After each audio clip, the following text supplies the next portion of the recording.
we ended our season in a great way. They kind of built on that momentum. And so I think it's our job to then carry that into the fall and just have it be this cyclical thing where like we can kind of start this new age, this new golden age of BYU sports, right?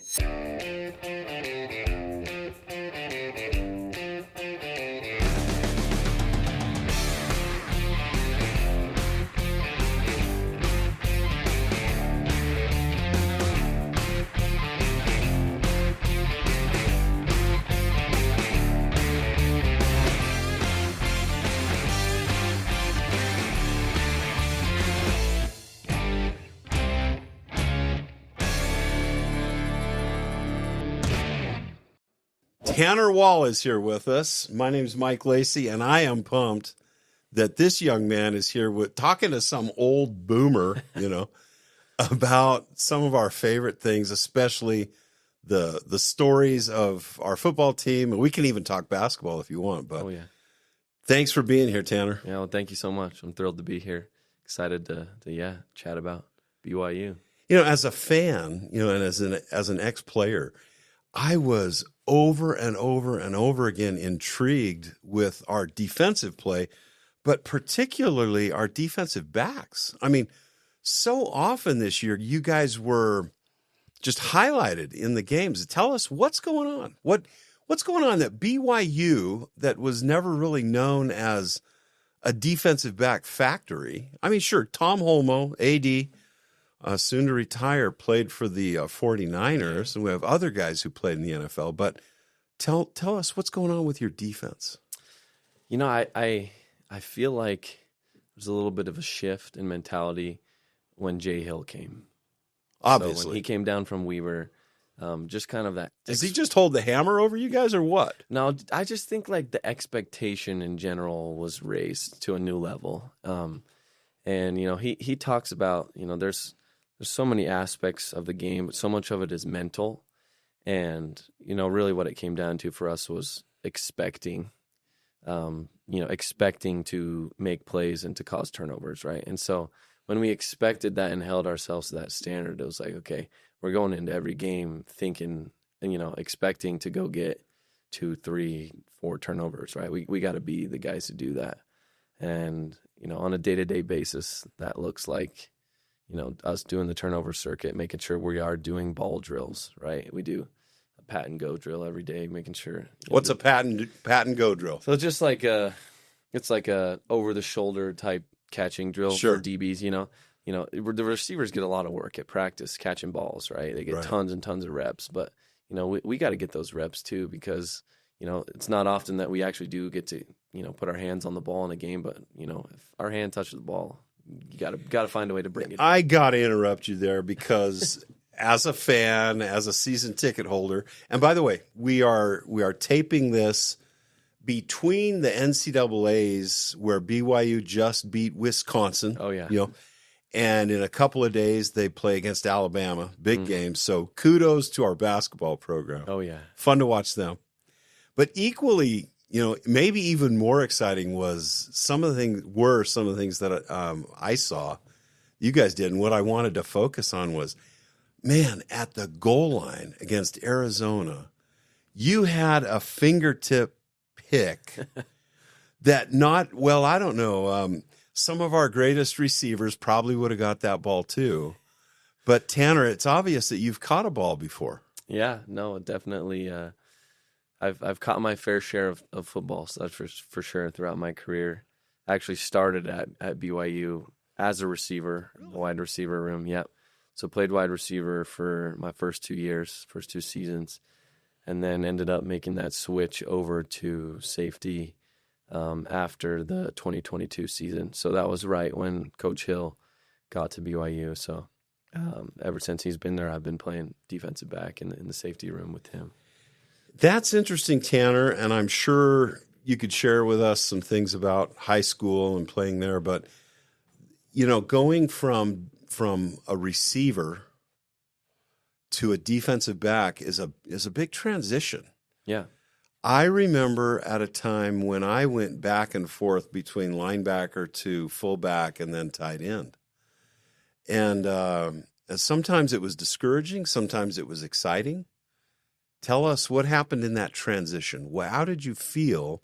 Mm-hmm. How did that decision come about? Yeah, so I mean, I guess just to give a little background, like, so I played both sides of the ball in high school. So Right. I played safety, played wide receiver, played a little bit of quarterback. But, you know, switching over, like, it is a little bit of a mentality shift, I would say. But what I think is interesting from the way that, like, my mind views football, like, offense is very, like, plan action oriented, where it's like, okay, I'm going to do this on this play. Whereas defense is way more reactionary, which I love. Like, Really? I think I personally think it's more fun. Maybe I'm just wired a little bit different, right? Being out there, processing what's going on, and then just reacting, right?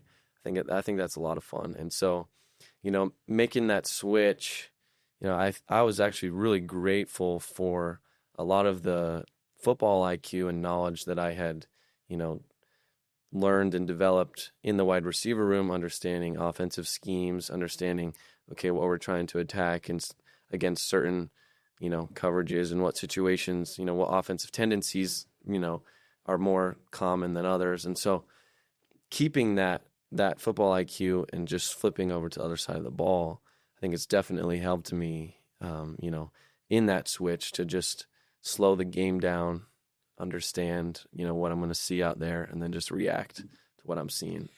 And you take me back to some of my memories. The most fun I ever had playing football was defensive end in high school. And talk about reaction, you know, or reactive.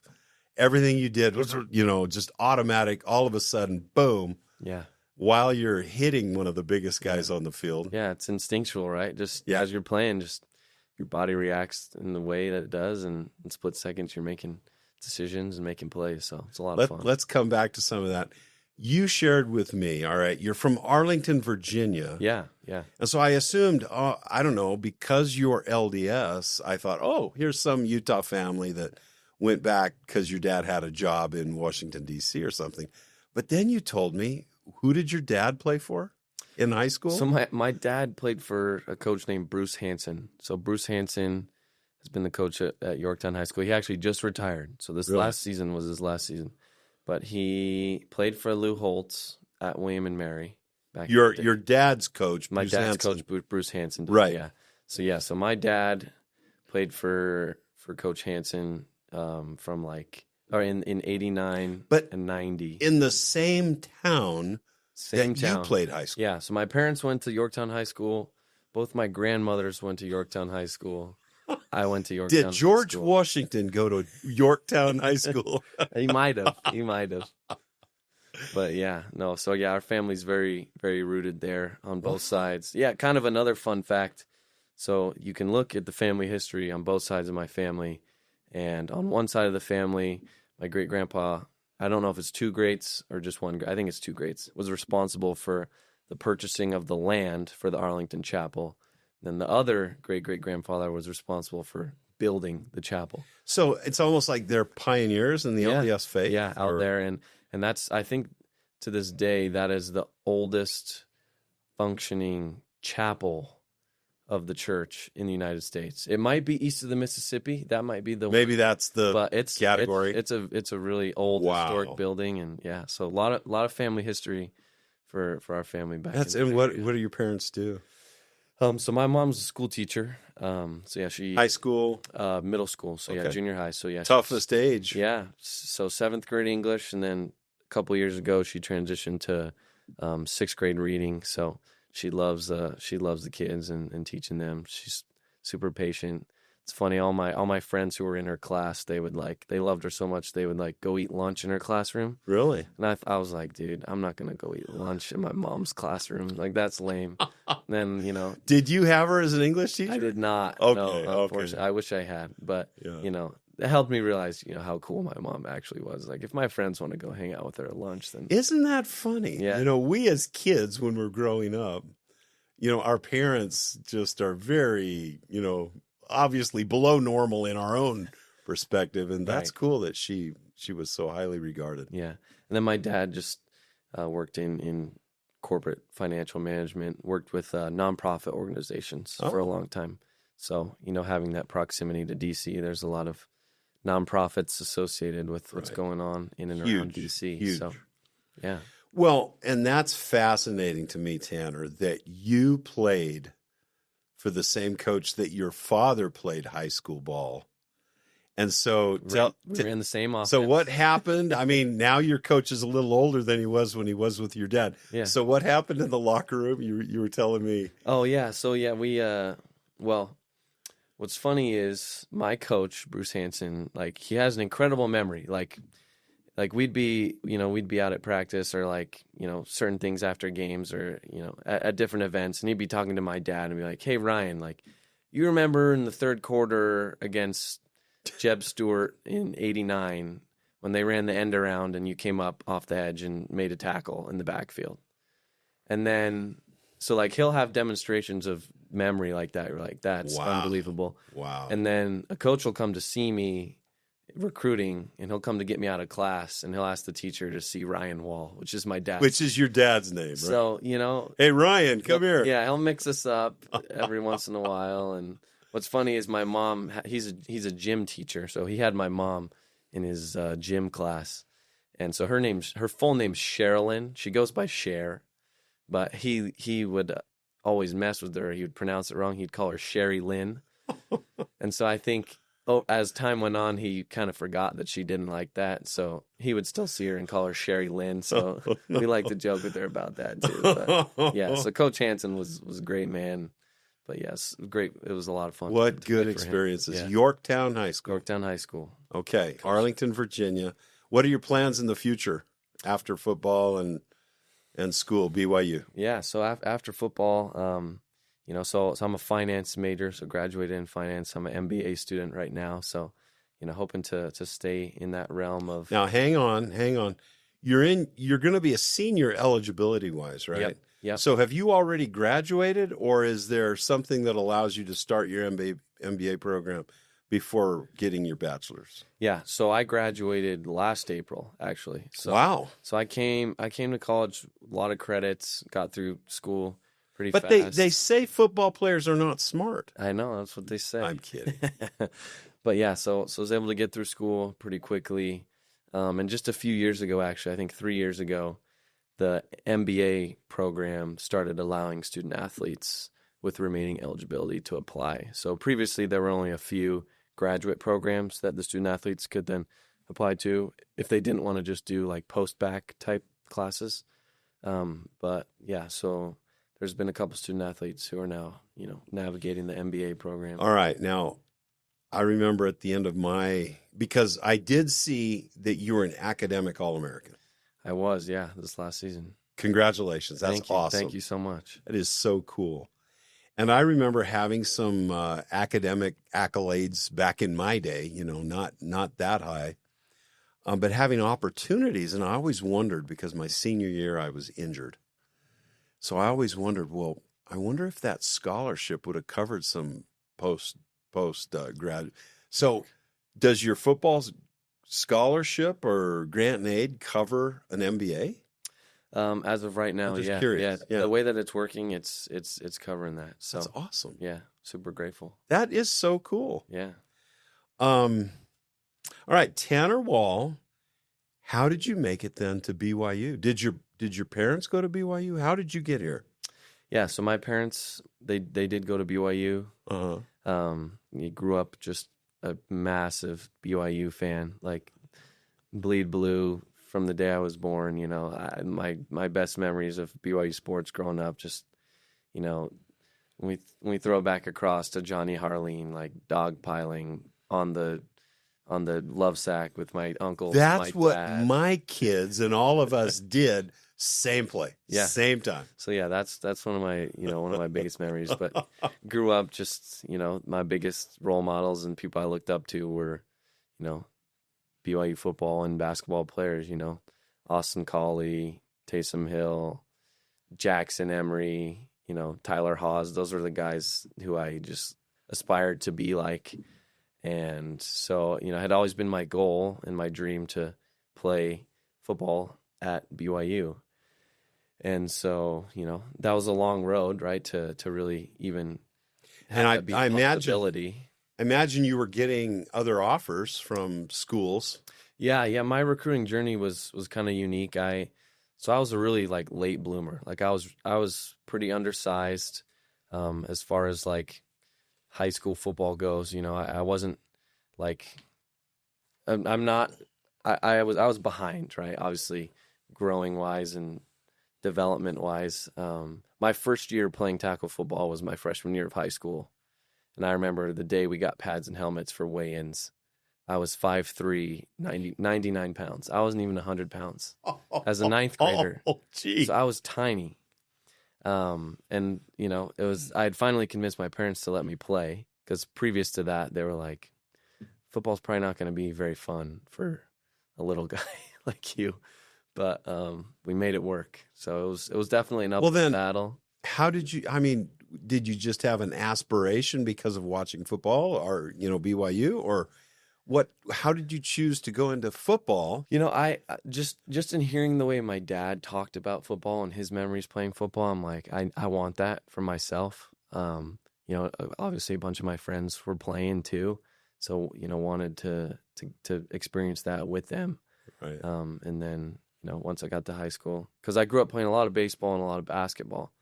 But once I got to high school, I was like, okay, it's time to get this football thing rolling. And then I just fell in love. And I was good like, for you. Yeah. So baseball was my first love, but football very quickly overtook. Are you 6'1", 6'2" now? Yeah, in that range. Maybe 200 or 200, 205. So yeah.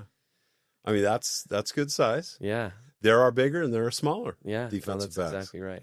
And that's one thing. It's funny how I guess I played, but the average fan, and I'll speak for the average fan, we will walk up to a football player and just admire how big and massive this offensive or defensive lineman is. Yeah. And we just assume everybody on the football field is that large, Right. Right. And on the basketball court, I'm sure I don't think I've ever stood up against Trevin Nell or Richie Saunders, but I'm sure they're taller than me, even though on the court, they look small. Why? Yeah. Because they're there with these forwards and centers that are approaching 7 foot. Exactly.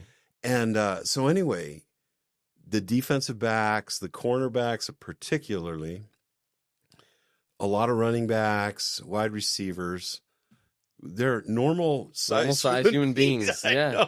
Yeah. And so anyway, it's cool that you worked through that, because at a small frame in ninth grade, how did you defend yourself when a big guy's trying to come plow you over? Hey, just take his legs, that's what they tell you. Exactly. Go low. So you weren't fearful. No. Good for you. Yeah. So, obviously over the years ended up growing a little bit, but still in those things, right? Going to camps and trying to get recruited. Like, I never was one who like passed the eyeball test, it was like those coaches look at you and like, yeah, he's got D1 potential. He's there. Those kids who, are early bloomers and, at 14, 15 years old, they're already benching 2 plates and, putting up big numbers in the weight room. Like, that was not me by any means. At most camps we would go to, people would be like, oh, he's probably a quarterback, right? Yeah, right. So overcoming that, it took a lot of effort, right, to gain weight, a lot of time in the weight room. But ultimately, to get recruited as an East Coast guy, had to come out and put myself in front of the coaches as much as possible, right? Coming out to the camps that BYU has in the summers. And so I was the MVP of the wide receivers the summer going into my senior year. So that's ultimately what kind of... At the BYU summer camp. Yeah, at the camp. Good for you. Yeah. So at the time, Coach Cahoon was the wide receivers coach. So he was the one who was recruiting me. And then that all kind of got shaken up because that offensive staff, changed completely after that 2017 season. And so I didn't really have a relationship with anyone on the staff. And that makes it hard. It's like starting all over. No, it is. Yeah. So fortunately, Coach Clark, who was our tight end coach. Yeah, he was like our only remaining offensive coach who stayed on the staff. He extended a preferred walk-on. What year was this? This was 2017, about to be 20. This was December of 2017. And when did Coach Kalani Sataki, when did Kalani come on? I want to say it was 16. Okay. Yeah, 15 or 16. Right. I think maybe 15. But yeah, so, and then they announced who the new wide receivers coach would be, right? Coach Fessy. So a little later on in my senior year, you know, I was like, I gotta meet him before I go on my mission, right? I gotta have some sort of existing relationship. So came out to Utah, met him, got in front of him, started to kind of build that relationship with him so that when I came back, you know, could just kind of pick up where we left off, you know. Recruiting and coaching, it's kind of an interesting thing, right? Like it's a hit and miss thing. Yeah, and coaches have their guys, right? Sometimes coaches can be frustrated when they inherit recruits who other coaches had recruited, right? Right. And at BYU, that you add an additional dimension to that with a 2-year gap, right? So you could be recruited by a coach, leave, come back. It can be a completely different stuff. I know that feeling. In fact, when I came, you know, you couldn't go on your mission until you're 19. So I came my freshman year, full ride scholarship, and I was excited. Great team, or you know, my class included Mark Wilson, you know, famous NFL quarterback, and a lot of great guys that ended up doing very well, not only at BYU but also in the NFL. And so I go away on a mission to Costa Rica, and I come back, and now these guys are all 2 years more mature in football, 2 years advanced in the program. They're still my friends, but I feel like I'm almost an outsider, you know. And so you being recruited, but then going on your mission without attending school or being on the team yet, right? Even more difficult would be to not ingratiate, but to get involved with the team and, you know, earn your spot with your friends and your coaches. Right. Especially as a non-scholarship guy, right? Preferred walk-on. Now, all right, so there are walk-ons and there are preferred walk-ons. Right. Tell us shortly what that is. Yeah, I mean, that preferred walk-on phrase is basically like we have a roster spot for you without a scholarship. Right. And so that's just kind of like a on your honor, man of your word type thing, right? And so they can kind of go back on that, you know, at any moment if they choose to. Especially when you go away to Brazil. Right. Especially when you get home and you come home because of COVID, and now the roster is a whole. So that was another wrench in the. That was because now guys don't have to leave. So how are the coaches going to bring on all these new guys? Because the COVID issue allowed guys to stay longer. Yeah. So now the new guys coming in didn't have spots. There was a exactly limit. Right. Yeah. 123 or yeah. Right. Yeah. So the roster management during that time was really hard. I would not have wanted that job. How did you make it? That would be super, super hard. Yeah. No. Because these guys that have been there 5 years or so, they've already earned their spot, kind of, you know. Yeah. They've been engaged. Right. And you're coming in off of a mission. Right. You know, not fat, dumb, and happy, but so that would be really, really hard. Yeah, it was difficult. So, you know, when I got home, right, immediately I was in contact with my coach and trying to figure out, you know, when am I coming out? When am I going to start training and all these things? And I got a little frustrated because, and I don't think I fully realized how complicated the situation was. It was maybe a little bit naive in that sense. But ultimately what ended up happening is there was a group of about 20 of us who were all return missionaries or incoming freshmen who we didn't actually join the team for the 2020 season. They had us wait to join the team until winter. Is that like a gray shirt? Exactly, yeah. Okay. So winter of 2021. So that was probably the biggest gray shirt group we've ever had. Yeah, I'm sure. Did you have to stay out of school? So what we did, we were part-time students. So if you take less than 12 credits, your NCAA eligibility clock doesn't start. This is how you got to be academic All-American. You really concentrate. I'm kidding. But that's challenging. Yeah, so it was a difficult situation to navigate, but you know, we made the best of it. I was gray shirting alongside of guys like John Nelson, Blake Mangelson.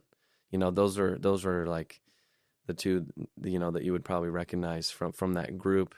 And, we were patient with the process and just did what they asked of us. And we weren't even allowed to be in the weight room because of all the COVID restrictions. We weren't. Oh, wow. And so we'd go in the mornings, take pictures of the lift, right, what they wanted us to do, and then go work out somewhere else. Yeah. So that was quite a time. And then I can't imagine. And then finally, come January of 2021, we, are in the team room for those meetings, kicking off the off season. It was like, okay, like we're here. We made it. Now, 21, was that the year that we started off undefeated and we were okay? Yeah. All right. Yeah. So that was a great year for us. Ended up going. Then That was a 10-3 season, right? So Okay. we were 10-2. Unfortunately, we lost that bowl game to UAB, which is not how we wanted to end that year. That game. Yep. Yeah, there were definitely some frustrations amongst the older players. I don't think I really understood that dynamic yet because, everyone was hopeful that we'd get a better bowl game. And it was like, oh, we're going to Shreveport to play UAB. I was like, there's probably a lot of guys on our team who haven't even heard of UAB before. University of Alabama, Birmingham. There it is, the Dragons.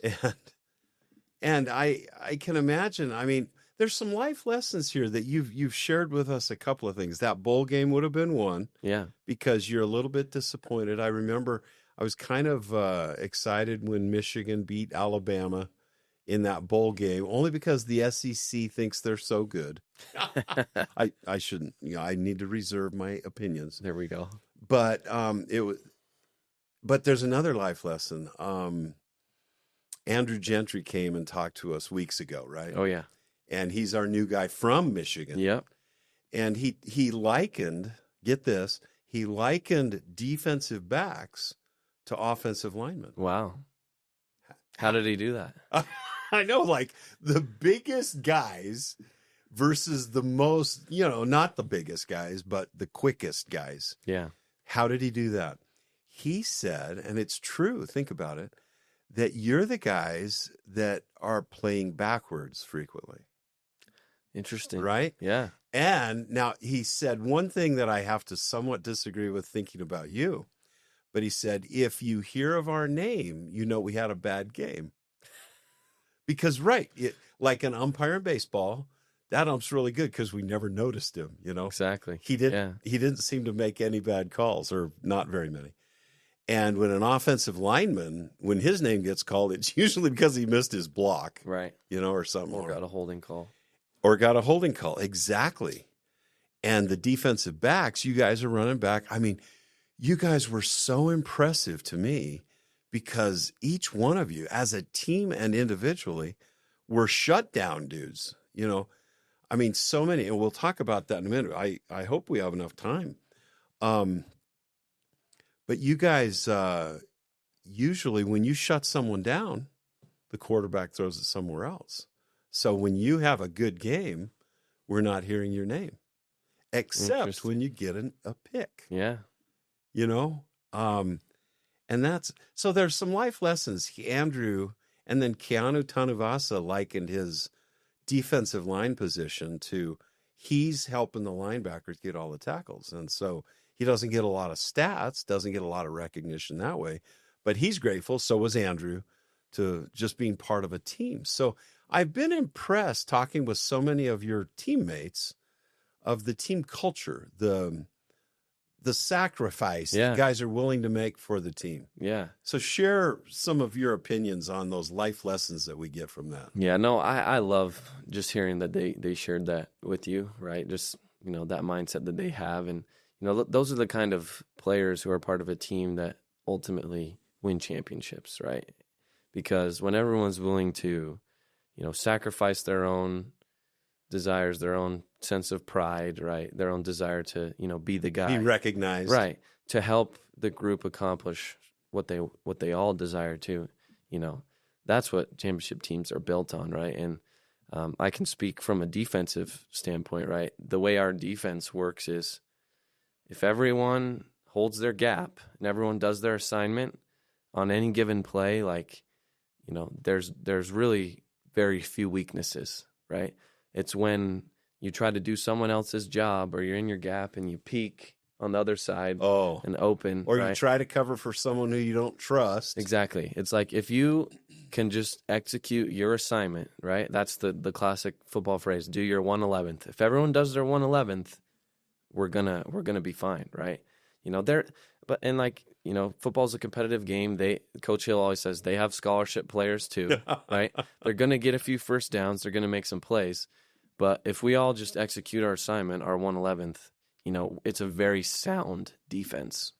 And, to hear someone like, Keanu make a comment like that where he's like, if I do my job right, whether he has to, loop across the center's face. He's taking on two guys sometimes. Right? Yeah, trying to eat the center guard combo and making sure they're not getting to the backers, right? So the backers can get downhill fast without, having a guy on them, and he understands his role to do that. We need guys like that out there on the field, right? Who are willing to do their job to then let someone else, make the play. And, that was something that I think we saw a lot last season, right? We had great linebacker play, right? Between Jack Kelly, Harrison Taggart, and Isaiah Glasker. Like, those three dudes were so good. So impressive. So good. And I think a lot of credit in that goes to, our down linemen, right? Whether we were in a 4-man front or a 3-man front, those guys did their jobs in executing their assignments, staying in their gaps, and plays just came right to them. I had the pleasure of visiting with Tyler Batty. Oh, yeah. I think it was preseason or maybe during the season, and it was preseason because I met him there was 100 years of BYU football. Oh, yeah. Were you there? Yeah, I was there. Yeah. So I met him. I said, all right, I got to get you on my podcast. And so he came on. What a great guy, Yeah. But he had some personal goals. And one of his personal goals was a very high goal of sacks.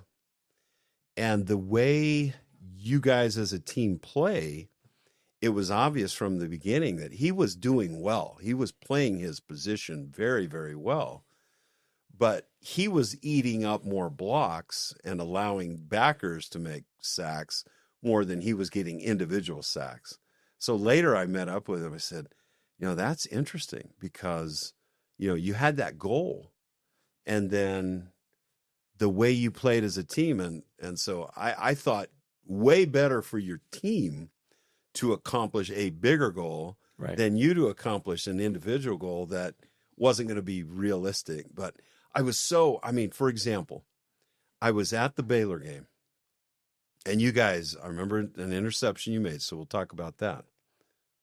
And then, but there was one play at a particularly important part of the game when they were at midfield and it was 3rd or 4th. Maybe they were going for it on 4th. And I was watching Tyler, and after you've seen so much film during your life, it's almost like you can see things happen. Yeah. So as an ex-player, I can focus on someone and still see the field. And so I saw Tyler Batty kind of pinch in on the tackle, and then Isaiah Glasker, or maybe it was Jack Nelson, I forget, one of these great linebackers came in and stopped him for like a 2-yard loss when I think they were going for it on 4th down. Do you remember that play? Yeah, I think it was Isaiah Glasker who caught the gap, made the TFL on the running back. It was just an incredible tackle play. For a loss that was so impactful. I mean, it was, as a fan, I was standing up among all those Baylor fans. That was a monster play. It was a great play. Yeah. But I remember, anyway, teamwork, self-sacrifice. He maybe didn't know that he was going to have to eat up more blocks and take on more guys. Right. But as a team, you guys were great. Yeah, absolutely. And you look at Tyler's season and like the way the NFL scouts are looking at him, right, and the way that he plays the game. It's like he plays the game with relentless effort. Like he's almost a maniac out there on the field. Just like if the ball crosses the line of scrimmage, like Tyler's running and he's looking to hurt the guy. If when he hits him, right? He's like, please let me get a chance. Please let me make him cut back. Please let me hit him, right? And there's a couple hits like the SMU quarterback didn't know where he was at one point in that game when Tyler hit him. He was deal. Straight. He was legitimately talking to his teammate as if his teammate was the ref, saying, "How was that not targeting?" You know, and so like I love the way Tyler played the game, and he had 2 picks this year. I know, 2 interceptions. In fact, that's what we talked about. You had this, and I won't even say what his goal was. It was pretty high for sacks. 2 picks from a D end, but I saw him not frequently, but periodically. He would be dropping back as if he's an outside linebacker. Yeah. And I love the strategies and the tactics that Coach Hill and your whole team employ. But I wanted to focus on another play. Tell us about your interception. Well, heck, there were a couple that were so fun to talk about, but the one you made against Baylor. Baylor or Arizona? All right. What happened? So Baylor, the end of the game pick at Baylor was Crew Wakely, if that's the one that you're thinking of. Maybe. Okay. That was Crew Wakely. Yeah. So the Arizona pick was like right at the goal line, like toe tap out at the 1. That was a sweet play for a first career interception. That was your first career. Now, as you see it in the video, and we'll show this on some shorts or something, but that was an interception. And what was the name of the quarterback for Arizona? Noah Fafita. Noah Fafita was one of the top regarded quarterbacks, had tremendous stats. Yeah. Everybody worried, here's Arizona coming into BYU, and they've got this great passing offense. So it was going to be a test for you guys. Yeah. And so they're shooting it at their own end zone. And there were 2 receivers in that area, and then you make just an incredible pick. Yeah. Tell us about that play. Well, yeah, we were, I think it was a cover 3 concept. And so. What's a cover 3? So 3 high, right? So kind of a zone. Right. Yeah. So the corners had their responsibilities in their thirds on the outside, and I'm responsible for the middle third of the field. But so you're the center fielder. Right. So as I'm looking at it, though, I've got, McMillan, who is, one of the great top receivers. He's tall, in this draft. right? Yeah, he's probably 6'4", 6'5". Right. So, and we focus as safeties on seeing what the quarterback sees, right? You got to see how he sees it. And to Fafita before the play, it was like, okay, it almost seemed like he had a one-on-one matchup with the corner outside with McMillan. So I was like, okay, I'm going to take that away early. So with my pre-snap alignment, took away that option, that I know, like that's always going to be his number one is, okay, if I'm going to throw the ball down the field to anyone, I'm going to throw it to him. So I was like, okay, I'll take away that pre-snap. Weave back to the middle of the field, and then the second that I saw him, come off of McMillan and look to the boundary, I was like, okay, he's gonna throw it over here. So I just took off, and next thing you know, but it looked like one of those toe tap catches. Yeah, right at the goal line. And did they mark the ball at the 20 or right there at the goal line for our offense? They marked it at the 1. Yeah. So funny enough, so yeah, and then we marched the ball 99 yards down the field and scored. So I gave us the ball at the 1, and then the next week against Oklahoma State. All right, now stop. This is the one I wanted to get to. Because I'm a season ticket holder, but sometimes I can't be there. And I have some grandchildren that play volleyball in St. Louis. So Diana and I gave our tickets away, and we're so excited about our team. You guys are doing great. But we're watching the game on TV in St. Louis. And so we're so excited because of the way that game ended. But there was one play. Again, I see this in a fraction of a second, but I'll let you describe the play, and then I want to tell you what I saw at the very end of that play. Okay. Tell us about your interception against Oklahoma State.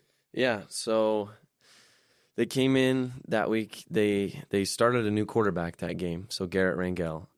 And, this was just I got the pass read, and I could feel the kind of like a double slant. One more interruption. At the beginning of the season, Oklahoma State was considered one of the top teams. Oh, yeah. And they were struggling, so they brought in this new quarterback. Right. Garrett Rangel. Yeah, to try to change They had a great team. A lot of great position players. Yeah. And so now you worry, oh no, they're bringing a new quarterback. So you're out there and he's throwing the ball. So I just kind of weaved to my left, and I can't remember if it was the nickel or maybe a backer, got some good like disruption in the route. And so he just kind of overthrew it, and where I'd weaved right to, and he just came right over to the dude's head, and I, caught it and, just took off, right? I was like, oh, I got to score this. But you were weaving through everybody, and yes, you were. All right, so all of a sudden you picked it off near midfield, right? Yeah. All right. Somewhere in like the 45 to 50 But now range. you had the whole team to weave through, right? I know, yeah. So I'm bringing it down their sideline, right? Cut back once or twice, make a few guys miss, and I'm like inside the 10, and I see like it's like I think mostly O linemen coming now, and I'm like, dude, I got to find a way to get into the end zone. So I cut back one last time, and then Tyler Batty is right there, right? And Tyler like tries to drag me into the end zone. And and obviously the Oklahoma State guys are trying to drag you the other way. Yeah. So, and they end up marking me down at the 1. So you probably grew about 2 inches in height from that. From stretching out like that. Yeah. So that's what I was touching on, right? So the week before against Arizona, interception on our 1 yard line, offense marches it down 99 yards. This time I take it down to the 1, hand the ball to LJ Martin, and he 1 yard touchdowns, rush. And he made sure to thank me after that. He was like, easiest touchdown ever. Leave me a yard. I appreciate it. Yeah. He said I wanted the big I'm touchdown. glad I could set that up for him. So the funniest thing though, and it takes us back to Tyler Batty, is I saw that even before the instant replay. I said Tyler Batty just tried to drag him in. Yeah. And the other guys were already tackling him. And I didn't know how big you were. I said, man, that poor DB's going to get broken in half. All these guys pulling on him. And it was so funny. I talked with Tyler about that play. Yeah. And I said, come on, you got to be careful with our DBs. They're not as big as you, Tyler. But what a fantastic play, because seriously, you looked like you had been a receiver, which you were. And you weaved through so many tackles and almost made that pick 6. That would have been Oklahoma State. But finally, did we talk about your Colorado play? Not yet. I don't think we have. No, yeah, that was And again, I'm at that game, and this play was fantastic, but the replays are even better. Yeah, the replays are sweet. But, yeah, that was probably the most fun football game I played in. One of the most fun as a fan, too, because you're going up against the Heisman Trophy winner, Travis Hunter. Yep. Shedeur Sanders, who is one of the top quarterbacks in the country. Yeah. Colorado, who everyone in the world is watching. I don't know why, but it's a fun program. And poor little BYU is going to play him, right? Yeah. Coming into that game, there wasn't a lot of talk about us. No. And even during the game, apparently there wasn't a lot of talk about us. I haven't been able to go back and watch the TV copy, but most of the people who were telling me about watching it, they were like, they didn't. All they talked about was Colorado, Shedeur, and Travis. But yeah, that was I think that was the first drive of the second half. We'd had a great first half. We were coming out of the locker room. Our focus was, okay, we got to keep the foot on the gas, right? They're going to come out and change a few things, right? Because that's what they do, right? Their coordinators are going to make a couple adjustments at halftime because, in the first half, we had really dominated and shut them down. But we focused a lot, right, that week in confusing Shedeur with our disguises, right, disguising coverages, so he could never really figure out what we were in. And that was a cover 2, and I pre-snap was at like 8 yards, showing man over the number 3 receiver, and just bailed, got out there, and it was a good throw. Like he almost fit it in. Yeah, it's right there. Right, yeah. But yeah, I knew I couldn't pick it off. There was somebody who hit him with his shoulder with what a perfect picture book tackle of a defensive back on a great receiver. Tell us what happened. Who was that guy? No, that was me. Yeah. See, I'm running over there, and in my head, it's kind of that split-second decision. I'm like, okay, I don't think I can get my hands on the ball. So, I'm just gonna hit him. Obviously with the way targeting's been, you got to be careful with where you hit him, right? So got to go low. And then, that I didn't even really realize we'd picked it off until I get up and I see Evan Johnson celebrating. I'm like, oh, that ball must have Let me describe up. it. We'll show it in video, but you hit him right. He was catching the ball, so you hit him in his upper body. But because you hit his arm, the ball came loose. And the video is so cool because it's in slow motion. And so the ball is just hanging up there in the air while you've taken this guy out with a really good tackle. And then Evan Johnson? Yeah. Evan Johnson comes in and scoops up the ball before it hits the ground. And it was one of the prettiest plays, even in real time. It was beautiful. It was so, as a BYU fan, and I don't know, you tell us, because the fans are the people who watched it as BYU fans, and I'm there at the stadium. So it felt to me like we were at least 40% of the stadium. Yeah. How did you feel? I mean, when you looked around from field view. There was a lot of blue in there. There was. And yet the TV announcers were supposedly saying that, it's all Colorado fans here. Yeah, I don't know about that. I think there were a lot of BYU fans. There were. And the funny part was, too, I feel like towards the end of the game when their fans, started leaving, when they realized it was over, you're looking around and the seats are blue. So it seems like there were even more BYU fans in there. So, yeah, that was awesome. But yeah, no, we represented well. Our fans did in that game. Tanner, I am so excited about and we could talk forever about some of the things I saw on your Instagram, your beautiful wife, the wedding that you had, your mission to Brazil, all the cool things that are happening with our BYU team, the culture, Kalani Sitake's leadership, and all of the, obviously there's more than just coaching leadership. To have great teams like you have to have player leadership too. And you're going to be one of those guys. You're a senior on a team. Yeah. Tell us what your feelings are going into your last season, how you feel about, your BYU experience, life experience so far. We can talk so much about life lessons from the things you've overcome. Right. And your I wouldn't call it adversity, but your tenacity to not quit when I'm sure it would have been easy to quit. What are your feelings that you'd like to share with our Beyond the Game audience? Yeah. Well, I think just to start, like, my sense of gratitude for BYU and everything that it means to me. I wouldn't rather be anywhere else, right? Like this. And I've had a number of spiritual confirmations, like this is exactly where you're supposed to be, like throughout that time. And that's been really special, right?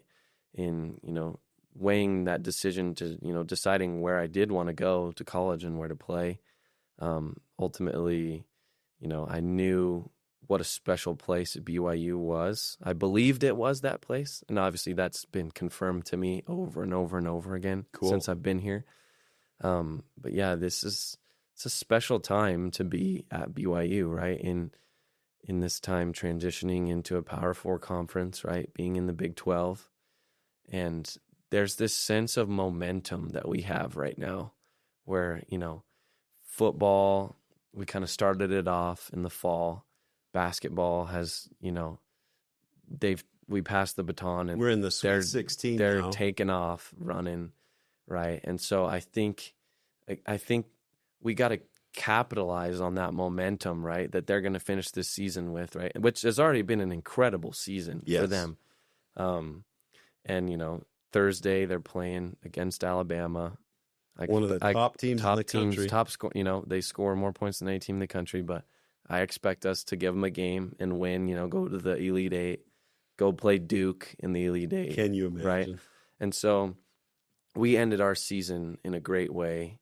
They kind of built on that momentum. And so I think it's our job to then carry that into the fall and just have it be this cyclical thing where like we can kind of start this new age, this new golden age of BYU sports, right? And, shout out to Tom Holmoe, who just recently announced his retirement. And the 20 years that he's put in at BYU, what we've been able to accomplish has been unbelievable. I'm with you. Unbelievable. Amen, brother. He was a teammate of mine. Yeah. Love Tom, respect Tom, have a great relationship with him.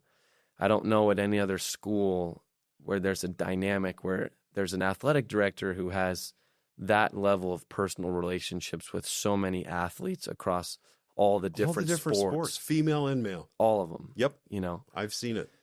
So being at BYU during this very special time, right? The transition from independence to the Big 12, the birth of NIL, right? Oh, amazing. Now transitioning into the revenue sharing thing, like this has been a revolutionary time in college athletics, but especially for BYU. And we do things differently than other places, right? And we have no shame in being different, right? In fact, we're proud to do things in a little bit of a different way. Different and yet right. You live within you color within the lines, right? Yeah. And we pride ourselves in being directed by revelation, right? And you look in the scriptures, one story I love from Nephi, right? Building the boat, right? He didn't build it after the manner of men, right? He built it in the way that God directed him to build it. And so, BYU, we're not going to build our program and our athletics after the manner of men, right? We're going to be directed in all that we do by God to be unique and have it be a little bit different than maybe what other places are doing. And, as athletes buy into that, it's only going to become more and more special. What's fascinating to me, Tanner, is the fact, and I know we need to go, but that you've got a team of a lot of diversity, guys from different religions. And here we are, a school sponsored by the Church of Jesus Christ of Latter-day Saints, and yet everybody's involved. Everybody gets to be who they are, and it's obvious to me that there's a mutual respect, one to another. So absolutely, we start every team meeting with a prayer, right? And Jake Retzloff will pray. Maury Bamba is a Muslim teammate of mine, and he'll pray, right? And our faith, it isn't something that divides us. It's something that brings us together. It brings you together. Yeah. And I love that. Good job. Good on you guys. I can liken so much to our years because, and in my football career, it went from the Gifford Nielsen to the Mark Wilson to the Jim McMahon to the Steve Young. And because of my mission and redshirt year, I was there during all of those guys, But then there was also the Danny Ainge and the Devin Durant and the Scott Runia and the Steve and the Fred Roberts. And then, so the basketball program was thriving at the same time as our football program. You guys are carrying it to the next level. So keep it up, brother. Will do. All right.